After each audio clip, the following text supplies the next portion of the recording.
I ara moment de repassar la jornada del grup català de la segona D, on malgrat perdre a casa del Barça Atlètic, el Sant Andreu encara manté el liderat de la categoria. Després de 10 partits consecutius guanyant, el Sant Andreu va tastar la derrota i al miniestadi. 2 gols de Jonathan Soriano van donar el triomf al Barça Atlètic, que amb tot encara continua 9 punts de l'equip de Nacho González, un líder incontestable. El Sant Andreu va escurçar distàncies a través de Marcos Jiménez a l'últim minut de partit. El Lleida i la Gramenet han ofert un partit boig i amb polèmica, que s'ha endut qui menys ha fallat. Pau Bosch s'ha fet el 0-1 en pròpia porta en el minut 18, però els d'Emili Vicente han empatat de seguida gràcies a Jaume Delgado. A l'inici del segon temps, el Lleida s'ha avançat amb aquest cop de cap de Marc Sallarès, que feia 6 partits que no marcava.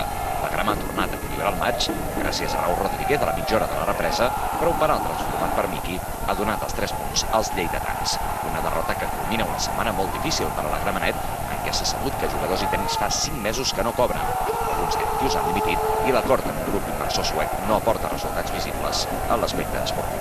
El Badalona continua en caiguda lliure i d'això se n'ha aprofitat el Sabadell, que ha guanyat aquest migdia al camp del Centenari. Per a més Inri, l'únic gol del partit se l'ha fet Igots Garde en pròpia porta.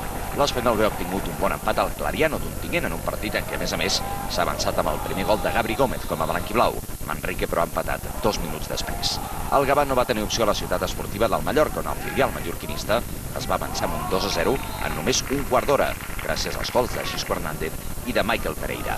Els balears, de fet, van marcar els gols a batzegada, ja que els 2 següents també van arribar en un interval molt curt. Sergi Enric va fer el 3-0 en el 49 i Tomàs Pina va aconseguir el 4-0 en el 57. El gol de l'honor del Gavà sembla de Raducanu, però l'àrbitre el va atribuir al jugador local Martino Ceres en pròpia porteria per raons òbvies. I el Terrassa s'ha quedat a mitges en el seu intent de sumar els 3 punts a casa contra l'Sporting Maonès. Un exjugador terrassenc, Guillem Martí, ha avançat als menorquins i David López ha empatat en el minut 15 del segon temps. El Terrassa té ara la salvació a 10 punts.